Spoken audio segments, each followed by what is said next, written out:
Hello, I'm James Azimoha and you're watching A News. Let's see your headlines. New information emerges around an influence peddling scandal inside European institutions, specifically targeting Armenia and Azerbaijan. US President Donald Trump warns Iran over its nuclear ambitions as Tehran threatens wider response to any new attack. And Israel carries out fresh airstrikes in southern Lebanon, killing at least 9 people.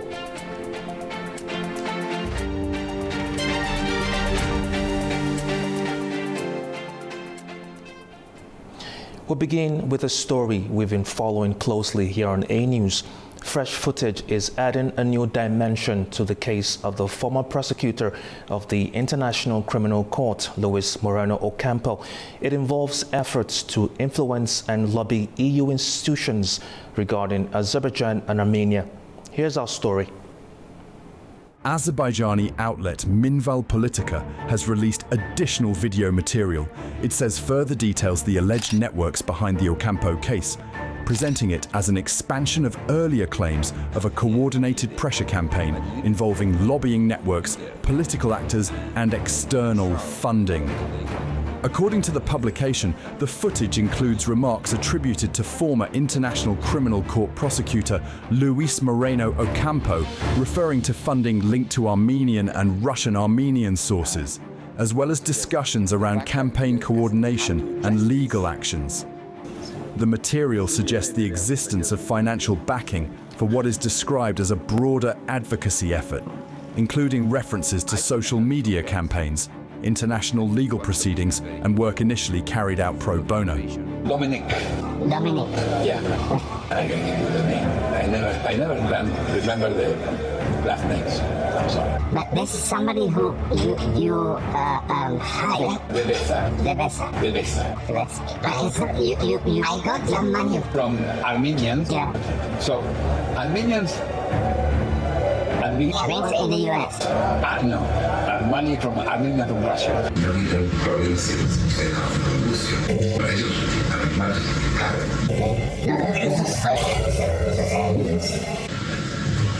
Últimos viajan para afuera de interés.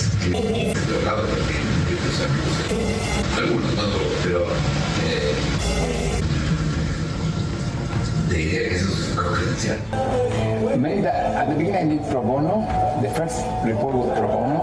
Then I get support from American Foundation to support a case before the ICC. Then I did also almost pro bono the social media campaign, and now there are a group of Russian Armenians who are getting a fund to finance the more sustainable campaign. So how long will your project last? No idea. Because now in the Armenian case, there are a group of people who are financing this, and we have a commitment to make after this stuff. But what I'm doing is Also the military in Armenia. No, group for funding well, there are some rich Armenians. But why they are doing? Because they are Armenian. Because they are Armenian. They are part of the government or they are NGO? No. People like me, you know what they did in Russia. The outlet says the videos are authentic, although the claims and content have not been independently verified, and no official response has been issued by those mentioned. Now, a key deadline arrives in Washington today as pressure grows over U.S. war powers and how they could be used against Iran. U.S. President Donald Trump has warned Tehran against its nuclear ambitions, as Tehran says any new attack would trigger a wider response. US President Donald Trump warned on Thursday that Iran would face big trouble if it does not abandon what Washington describes as nuclear weapons ambitions. He also criticized congressional efforts to limit his authority to use military force. Trump suggested that negotiations may be progressing behind closed doors, saying only a small group of officials are aware of the current status of talks. Under the War Powers Resolution, the president is required to seek congressional authorization for prolonged military action. The administration has argued that a recent ceasefire could affect how that timeline is calculated, though that interpretation is disputed by Democrats. Despite the pause in hostilities, tensions remain high. Iran has previously threatened to disrupt shipping through the Strait of Hormuz, a critical route for global energy supplies, while the United States has maintained pressure on Iran's economy through sanctions and military presence in the region. The standoff is already having a direct economic impact. Fuel prices across the United States have surged to their highest levels in 4 years as global energy markets react to the disruption. According to the American Automobile Association, the average price of petrol has reached $4.30 per gallon, up sharply from under $3 before the war began. In some states, including California, prices have climbed above $6 per gallon, adding pressure on households and fueling inflation concerns. President Donald Trump has defended the rise, calling it temporary. The gas will go down. As soon as the war's over, it'll drop like a rock. There's so much of it. It's all over the place, sitting all over the oceans of the world. And it'll go down. But what won't happen is if Iran had a nuclear weapon and used it, then the whole world is a different place. What about You're not going to have to pay a little bit more for gasoline. The gasoline, the oil will go down rapidly as soon as the war is over. The rising costs are also becoming a political issue ahead of midterm elections, with Democrats linking the conflict to affordability concerns. Meanwhile, the Pentagon says the war has already cost around $25 billion, as the White House considers steps to boost domestic oil production and ease pressure on supply. The deadline may pass without changing the course of the conflict, but the economic and political consequences are already being felt. Now, at the FIFA Congress in Vancouver, President Gianni Infantino addressed concerns over Iran's participation in the 2026 World Cup.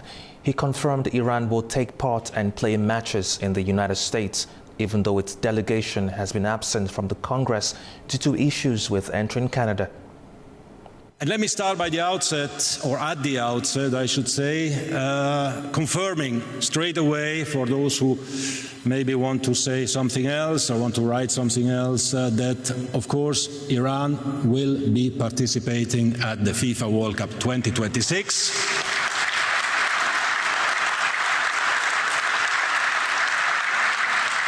And, of course, Iran will play in the United States of America.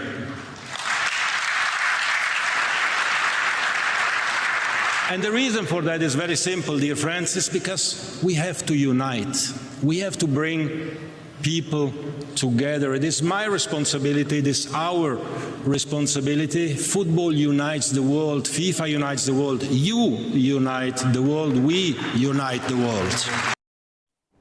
Now, Israel has carried out airstrikes in southern Lebanon that have killed at least 9 people.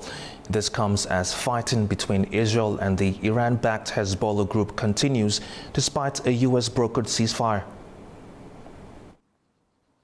At least 9 people, including 2 children, have been killed in Israeli strikes in southern Lebanon on Thursday. The strikes, which Israel said targeted Hezbollah infrastructure, came after the military warned residents of 8 Lebanese towns to leave their homes immediately. Hostilities between Israel and Iran-backed Hezbollah have continued despite a US-brokered ceasefire last month.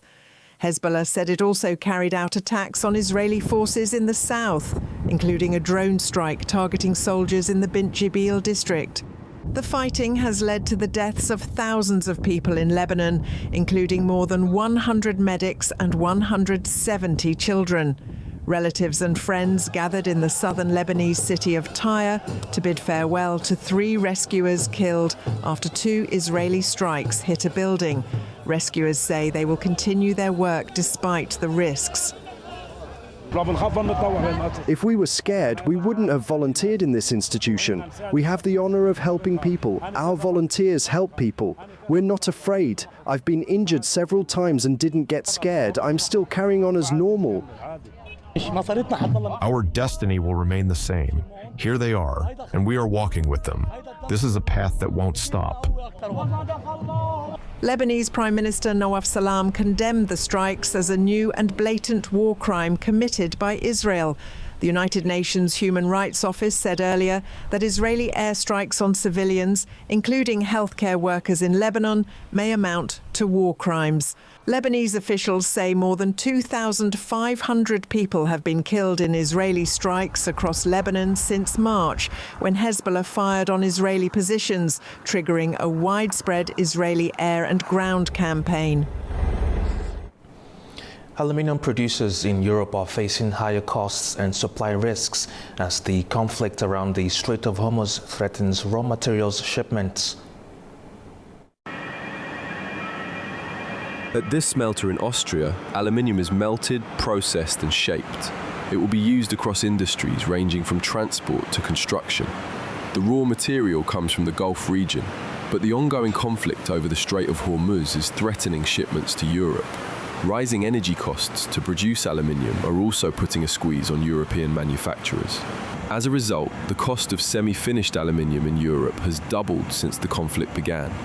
The disruption comes at a difficult time for German manufacturers, who rely on it for automotive production, renewable energy, defense, and other strategic industries. Demand for aluminium is rising in Germany due to the processes or the transition, and supply may well decrease as a result of the events in the Strait of Hormuz. Consequently, we need to ensure that we obtain aluminium from other sources. This means we would actually have to increase imports or boost our own production. Increasing our own production is only possible to a limited extent because capacities in the primary sector in Europe are virtually exhausted. And in the secondary sector, that is, recycling, it is quite difficult to acquire the aluminium scrap required for this recycling production. European countries are limited in their ability to increase the supply on their own, with primary production capacity already stretched. Aluminium prices hit a 4-year high in mid-April. Within 2 weeks, they were 12% higher compared to February, when the US and Israel launched their strikes on Iran. Now, fuel prices are climbing sharply in the United States. In California, the surge is fast becoming a key political issue ahead of upcoming elections. Here's more. Motorists marking the 100-year anniversary of the iconic Route 66 in the US are paying around $6 a gallon for petrol in California, the highest level in 2 years. The rise follows a major disruption to global oil supplies linked to the war with Iran, pushing fuel prices higher worldwide. California has been hit particularly hard. The state already records some of the highest petrol prices in the country, driven by strict emissions standards, high taxes, and a reliance on imported petroleum. You can't stand for America and then make it impossible for people to actually enjoy the best parts of America. Route 66 is one of those things where it's like, you can go to a diner in Maine or you can go to Japan, you can go anywhere and people know what Route 66 is. It's one of those things where it's part of American history. And if people are scared because of astronomical gas prices, it's insane right now. It's like, how are they going to enjoy and experience this, you know? And it's a shame, it really is. The primary election for governor will be held next month to narrow down the list of candidates. Those in the running are clashing over whether to eliminate the state's 61% per gallon gas tax, the highest in the nation. Governor Gavin Newsom said on Thursday that fuel prices have surged alongside broader cost increases, blaming the conflict and its economic impact. Nationally, the issue is expected to feature heavily in the run-up to November's midterm elections. Polls show most Americans hold the Trump administration responsible for the recent rise, and they expect it to get worse over the next year. Now, the United Kingdom has raised the terrorism threat level from substantial to severe. It follows the stabbing of 2 Jewish men in North London on Wednesday. This means that a terrorist attack is considered highly likely in the next 6 months. The head of counter-terrorism policing said authorities were working against an unpredictable global situation with consequences closer to home, including physical threats by state-linked actors. So firstly, I would like to say to the Jewish community, I completely understand just how frightened and how worried you are by the events of the past few months, and that is wholly unacceptable. We have seen a rise in anti-Semitism in the UK, and that is why policing is mobilised. It's why security partners and the government are putting the extra measures in place to try and combat that. But of course, we understand the impact it has on Jewish communities, and I'm doing everything with my teams in our power to ensure that they are safe. Now, the US and China are signaling cautious progress on trade after top officials held a video call this week. Both sides described their conversation as, quote, candid and constructive, even though no concrete breakthroughs were reached. A news correspondent, Magnum has the details. Top trade officials from the US and China held a video call this week, and while no major deals were struck, both sides are describing it as a step forward. Chinese Vice Premier He Fang spoke directly with Treasury Secretary Scott Bessent and Trade Representative Jamieson Greer. The word from both capitals is that the call was candid and constructive. China didn't hold back from its concerns. Beijing used the call to push back on US trade restrictions like tariffs and market restrictions, issues that have been a thorn in the side of this relationship for years. Washington reiterated its stance on fair competition. No dramatic shifts, but both sides agreed to keep talking, and with a possible Xi-Trump summit on the horizon, the timing of this call is anything but coincidental.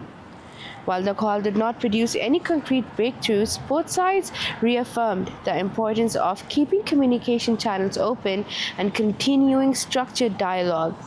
The emphasis on pragmatic cooperation reflects a mutual interest in preventing further escalation, even as fundamental disagreements remain unresolved.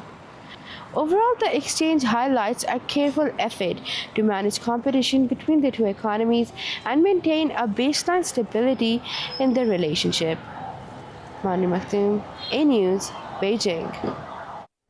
All right, after the break, we'll discuss how the UAE's decision to exit OPEC could reshape the global oil market and your energy costs. Stay with us.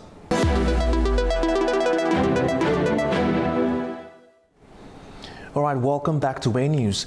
The United Arab Emirates has officially ended its long-standing membership with OPEC, just as regional tensions drive oil prices to 4-year highs. Join us now to discuss what this exit means for global supply and price stability is John Roberts, energy security specialist, joining us from the United Kingdom. Thank you for joining us, sir. Thank you for having me. Now, oil prices hit a 4-year high of $126 per barrel. Does the UAE leaving OPEC now make this global energy crisis even more dangerous? No, I don't think it has much impact on the crisis as such, because the crisis as such is the physical disruption caused by the closure of the Strait of Hormuz, and of course the risk or the fear that active warfare might resume. And given that the last round of warfare included attacks on energy installations on the Arab side of the Gulf, that's the real danger. The impact of the UAE leaving OPEC is much longer term and has a potential impact as and when oil exports from the Gulf resume with anything like normality. Now, with President Donald Trump considering new military actions against Iran, is the UAE trying to distance itself before a potential war breaks out nearby? I think that's one possibility. It makes sense for all the Gulf coastal states the smaller states to think about distancing themselves from Trump and perhaps trying to work out what to do that would improve their position regarding Iran. But note, the UAE was very, very vociferous in verbally attacking Iran and blaming it for causing the crisis. So it's not going to be easy to assume a normal resumption of oil exports through the Strait of Hormuz, or for that matter, of LNG exports. Now, the UAE has millions of barrels in spare capacity that OPEC restricted. Is this exit simply about Abu Dhabi finally choosing profit over partnership? I don't think it really is that. I think the key issue is probably that as and when it is in a position to export very large volumes again, the UAE and particularly Abu Dhabi want to feel free of all constraints. They simply want to maximize their oil output at a time when the oil market is likely to want every barrel that they can produce. Also, the UAE is in a slightly better position than some because it does have one pipeline that goes across to Fujairah, one of its smaller emirates, that avoids the Strait of Hormuz. Now that only carries around 1.5 million barrels a day at peak, and normal export outlet is about 4 million barrels a day. But they could decide to increase the size of that pipeline by laying new pipes alongside. They could create, in effect, an independent way of getting their oil to market that does not rely on the cooperation of Iran. And if that is the case, then at that point, they would want to export as much as they could, regardless of any OPEC quotas. So leaving OPEC potentially makes sense to them as and when they overcome the Strait of Hormuz issue. Now, sir, you spoke about being free of constraints. Saudi Arabia usually dictates oil policy for the region. Does this move prove that the historic alliance between both countries have now collapsed? I'm not sure whether total collapse is the right concept. It's been strained for some time. Opposite sides in the war in Sudan, disputes over the effectiveness or lack of effectiveness of both UAE and Saudi forces engaged in the wars in Yemen. I don't think there are good relations between the UAE and Saudi Arabia, but at the same time, their relationship is probably manageable. After all, Saudi Arabia also will want to export as much oil as it can, and it, of course, has the 5 million barrel a day pipeline across the country that enables it to deliver oil onto tankers at Yanbu. Now, the Strait of Hormuz remains blocked, trapping oil inside the Gulf. Why leave, in your opinion, why leave the organization now if you still cannot get your crude oil out? Partly it's the legacy factor. It's always been there. But also I think one of the key things is the Gulf states as a whole, from Iraq through to Oman, on the Arab side of the Gulf, will be extremely nervous about Iran. And therefore having some kind of common mechanism, whether it's the Gulf Cooperation Council or whether it's OPEC, is, I think, to them psychologically important. The UAE, however, has broken with that. It's broken that taboo, just as Qatar did when it left OPEC a few years ago. So I think we're going to see strained relations between the UAE and Saudi Arabia. But given the fact that the UAE remains hostile to Iran, which, remember, occupies some islands in the Gulf that it seized from the UAE just before the UAE became independent.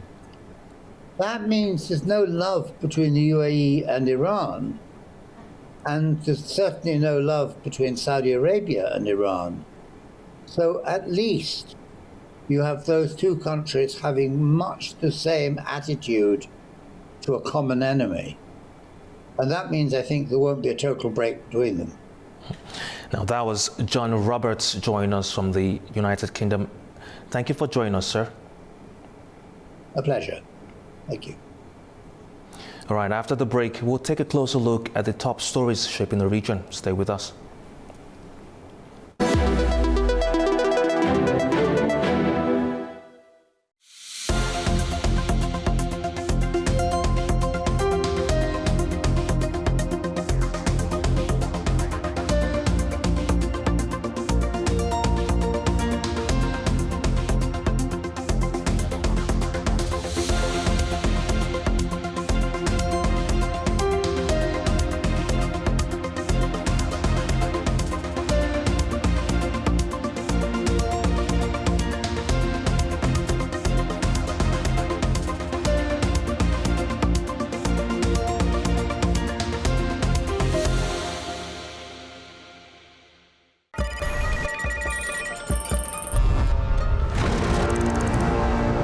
On World Business, we meet the boardroom leaders making market-moving decisions. And find out how leaders are dealing with continuous technological disruption.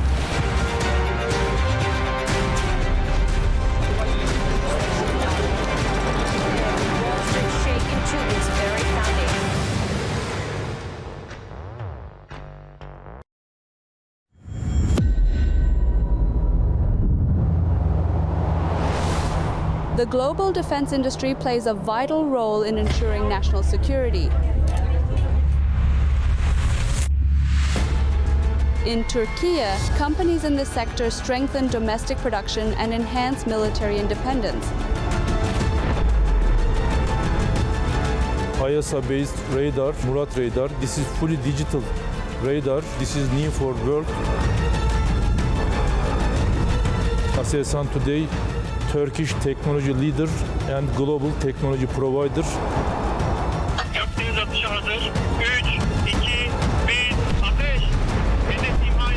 I'm Nuray Mustafa. This is One on One.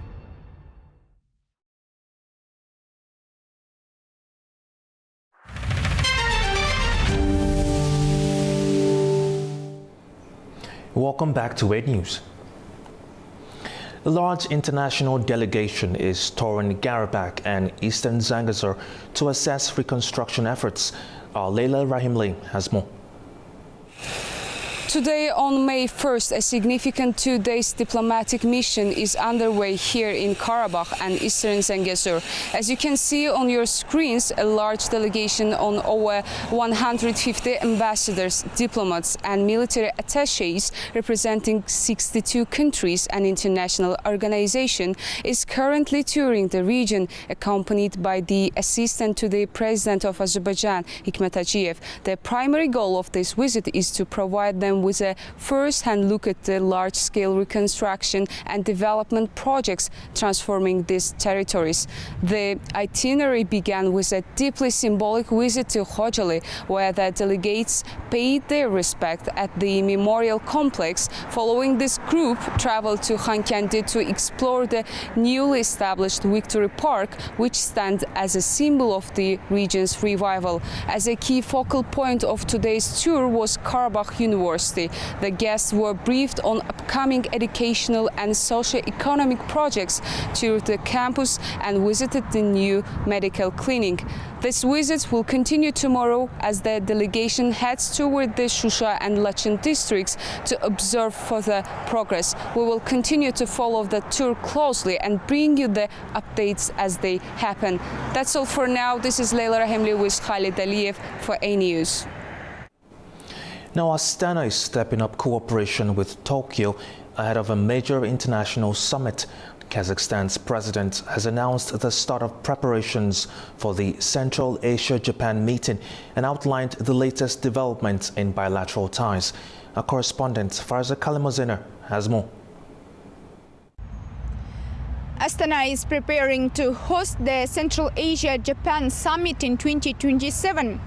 President Kassym-Jomart Tokayev said the preparations are already underway, speaking during a meeting with Yasutoshi Nishimura, head of the Japan-Kazakhstan Parliamentary Friendship League. According to Tokayev, the upcoming summit will build on the first meeting held in Tokyo in 2025, which expanded cooperation between Central Asian countries and Japan across key areas, including economic development and regional coordination. Astana now aims to turn those agreements into concrete projects. Japan remains one of Kazakhstan's key partners in Asia. Tokayev pointed to his official visit to Tokyo last year as a turning point in bilateral relations. The two sides signed a joint statement and approved 17 intergovernmental agreements in trade, digitalization, environmental protection and science. More than 60 commercial deals followed, valued at $3.7 billion. Separately, energy cooperation between the two countries has also been drawing attention in recent months. Japanese company INPEX is considering redirecting part of Kazakhstan's oil exports. The move comes as Japan looks to reduce risks linked to its heavy reliance on Middle Eastern supplies, which account for around 90% of its oil imports. INPEX, which holds a 7.56% stake in Kazakhstan's Kashagan oil field, could play a role in any potential shift. Fariza Kalimurzina, Almaty, A News. Meanwhile, Uzbekistan and Singapore are stepping up efforts to expand cooperation in trade, investment and economic development as officials from both countries highlight growing momentum in bilateral trade. Uzbekistan and Singapore are moving to deepen cooperation in key economic sectors, following talks between Uzbekistan's Minister of Foreign Affairs, Bakhtiyor Saidov, and Singapore's Deputy Foreign Minister, Kevin Cheok. According to Saidov, the discussions focused on expanding collaboration in trade, investment and broader economic areas, with both sides noting strong and tough potential.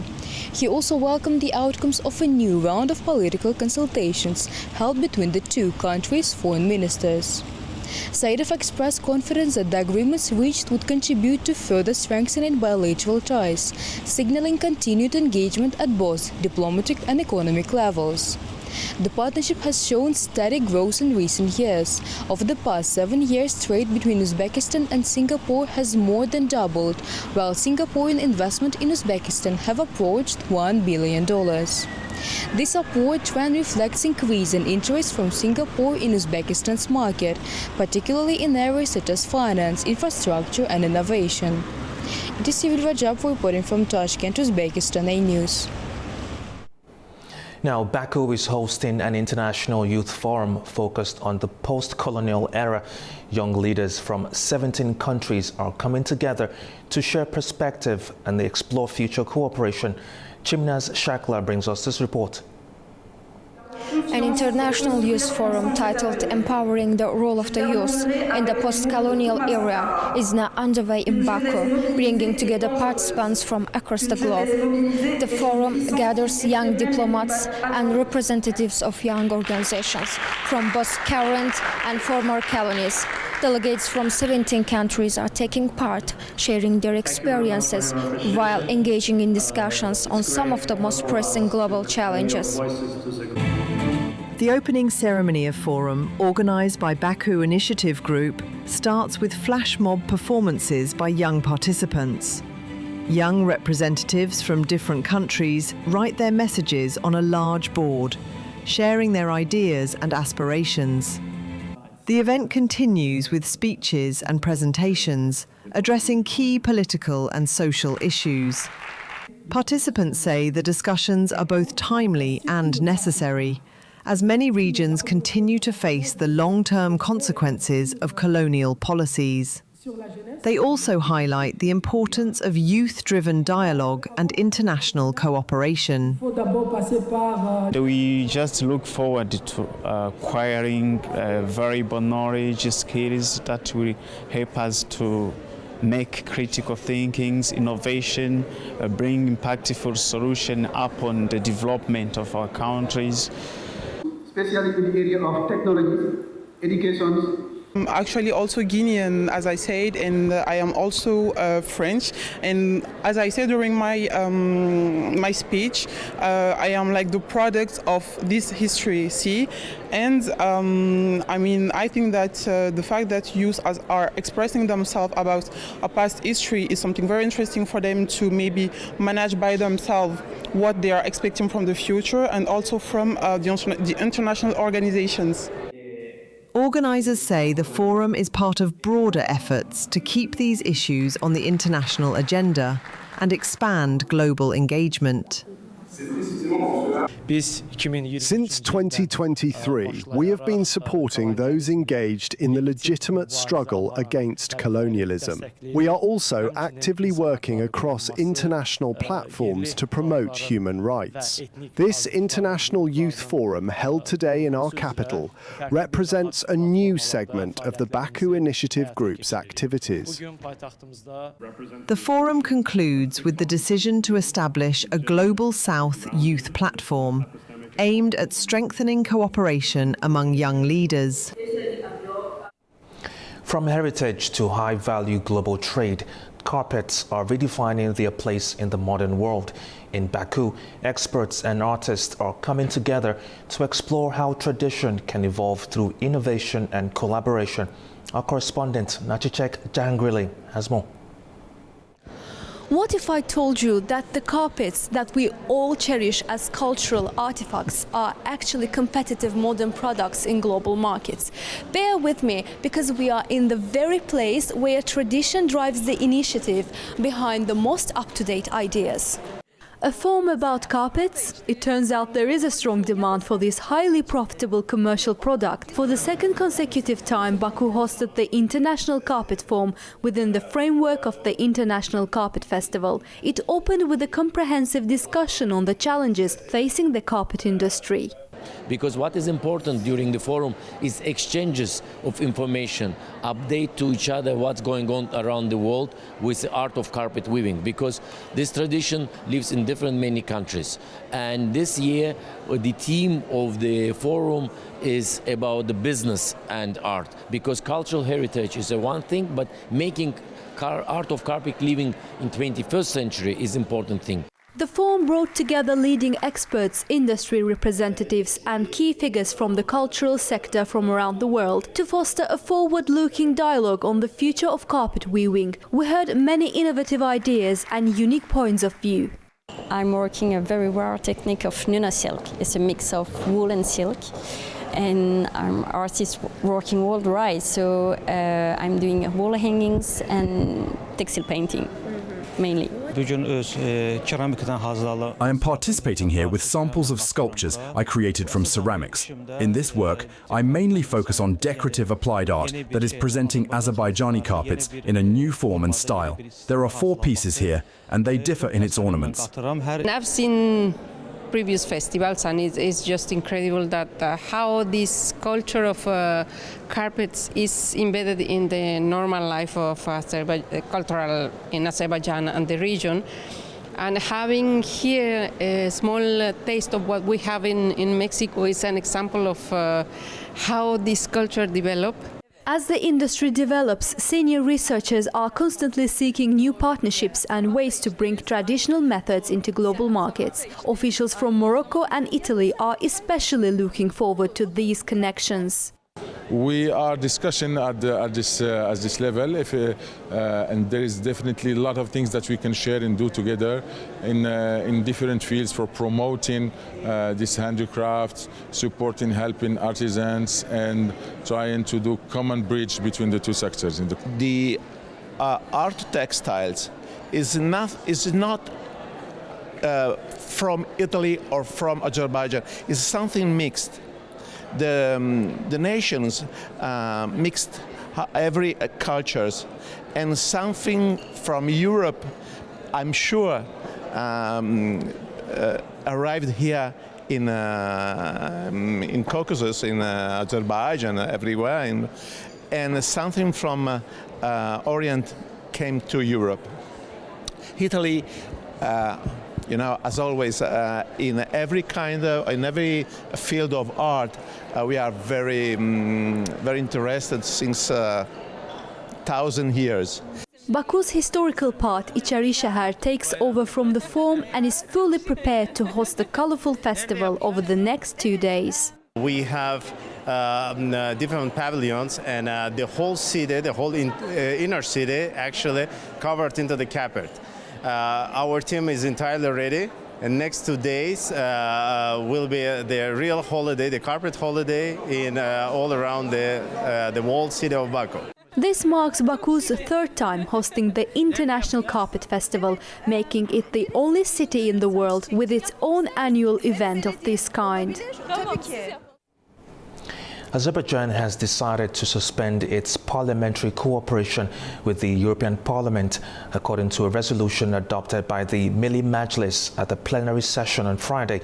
The decision halts all areas of engagement between Azerbaijan's parliament and the European Parliament, including participation in the EU-Azerbaijani Parliamentary Cooperation Committee. Under the resolution, Azerbaijan will also initiate procedures to end its partnership in the Euronest Parliamentary Assembly. During this process, the Milli Majlis delegation will not take part in Euronest activities. Now, the assistant to the president of Azerbaijan has strongly criticized the European Parliament's latest resolution. Hikmet Agiyev called it a diplomatic disgrace and warned that it could undermine ongoing peace efforts with Armenia. He made the comments during a visit to Khankendi with foreign diplomats. Here is what he had to say. First, it should be noted that the decisions adopted by the European Parliament have no significance for the Republic of Azerbaijan. Azerbaijan has no obligations towards this institution. Second, the European Parliament, as an institution, does not have a mandate to express positions on such matters. It must be clearly stated, who gave the European Union's parliamentary body the authority to speak about regions or countries outside the EU and comment on their issues in this way? Therefore, this decision has no importance for us. But what does it show? The Republic of Azerbaijan is taking serious steps to ensure lasting peace and security in the region. As you can see, within the Armenia-Azerbaijan normalization process, steps are being taken towards building the economic benefits of peace, and Azerbaijan is contributing significantly to energy security. Despite this, just 1 day after the visit of the Deputy Prime Minister of Azerbaijan to Armenia, the European Union adopted what can be described as a disgraceful resolution. Those in the European Parliament must understand that they are directly hindering the peace process. Their actions can be seen as destructive, provocative, and as steps that could drag the region back into war and tension. At a time when both Armenia and Azerbaijan are taking steps in line with the spirit of the decisions adopted at the Washington summit, the initiative remains with Azerbaijan, which is advancing the peace agenda. However, it is regrettable that such steps are being taken by the European Parliament. These positions are driven by certain political groups with Azerbaijanophobic and Islamophobic views. All right, after the break, we'll examine allegations surrounding Luis Moreno Ocampo, including reported funding sources and their potential implications for regional politics and institutional credibility. Stay with us.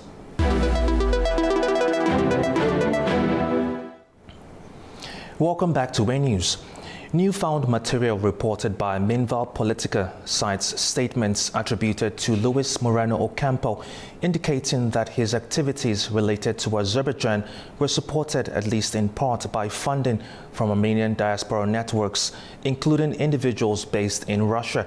If substantiated, these claims raise complex questions about transnational financing, political influence, and their potential implications for regional stability and institutional neutrality within the European Union framework. To help us unpack this latest development, we're joined by Togrul Hassanzadeh, European Studies Specialist from Berlin, Germany. Thank you for joining us. Thank you for the invitation. Now, the footage suggests that Luis Moreno Ocampo acknowledged receiving financial support from Armenian sources, including individuals based in Russia. If accurate, how should such funding be assessed under international norms governing transparency and also political advocacy? Well, first of all, Luis Moreno Ocampo is not a representative of the European Union. He is a private legal person, and we can say that he's part of the lobbying process within the European Union, which is also in this way is normal and expected. So the European Union itself is ruled by the multi-level governance principle. So the bodies of the European Union are, let's say, independent between each other. So, and it's expected that elected by the members, by the citizens of the European Union, European Parliament, and the members of the European Parliament are not following the general line of the European Union. So Azerbaijan itself can have great relationships, economical relationships, and exporting the oil and the gas to the European Union. But some figures within the European Union, and especially in the European Parliament, can receive the money in not clear way from some businesses or interest representatives. It's not wondering that they accepted some finances or financial support from Russian businessmen with Armenian roots. Unfortunately, that affects relationships between European Union and Azerbaijan, because in last years, both parties, Azerbaijan and the European Union, tried to develop and deepen its relationships and made some kind of also success, especially in last 4 years. But such kind of acts are affecting our relationships, and Azerbaijan, of course, lose the trust against the European Union. Now, there are references to structured financial mechanisms involving wealthy diaspora figures operating across jurisdictions with an emphasis on anonymity.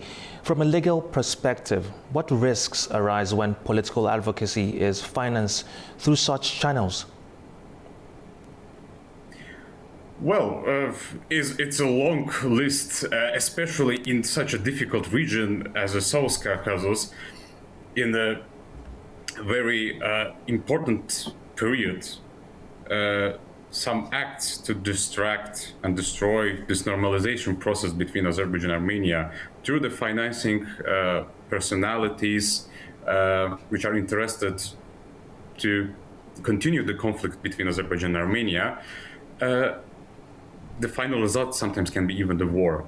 So we don't want that. Nobody wants that, especially in Azerbaijan and Armenia, two sides trying to normalize its relationship, to step forward, having also normal and new goals in economic relations, in even cultural relations. So if somebody gets a financial support and lobbying the destructive ideas, destructive laws and decisions, that can lead to huge problems, not only for European Union, but also for the region at all. Because we have to remember, South Caucasus now, especially after the Azerbaijan regained and liberated its territories, is isle of the security and prosperity. Now, the material indicates a progression from pro bono engagement to organized, sustained funding streams. Does this shift suggest a transformation from individual legal advocacy into coordinated political lobbying? And how should this or that distinction be evaluated? Well, it's a pretty new thing now, what we got just yesterday. It's a little bit too early to make some final decisions about that, but European Union have to clarify it toward Azerbaijan. What was that? What is it? How it will affect? Because current situation is a combination of the long-term political tensions, and recent triggering events are more than just one isolated incident. And if we will see that European Union, the governing bodies of the European Union, will not immediately react to this news and this kind of lobbying and financing anti-Azerbaijani and anti-peace actions of Azerbaijan, of course, we can say that that's then part of the policy, unfortunately. Mm-hmm. Now, you mentioned something about the EU or the EU Parliament reacting to this news. In your opinion, how much of a time frame is acceptable? Because, like you mentioned, this came out just yesterday. So, 24 hours a week. In your opinion, how much time is acceptable for them to react? Well, it's a weekend in Europe, and 1st of May is a holiday, and I'm pretty sure that most of the leaders or personalities who can react are not in their offices. I would say that in current situation, since Monday, we need to get some answer. Yeah, but in normal way, of course, 24 hours is expected time. I mean, we've seen Donald Trump make statements on X, and that's obviously the message he wants to pass across, whether it's a weekend or a weekday. Is that any form of excuse when you say it's the weekend and we shouldn't expect a response until Monday? Well, European Union is a more complex organization or more complex union than just one person as a President Donald Trump. Also, the President Donald Trump is more active in his social media and everywhere. He's more open and more flexible in these things. And to compare that with the European Union, I'm not pretty sure that's correct way. European Union in every decision making needs a longer time than only one person, only one leader. All right, thank you very much, Toghrul Hassanzadeh, for sharing your time and insights with us. Thank you. All right, that's all we have for now. Thank you for watching. Stay tuned to A News.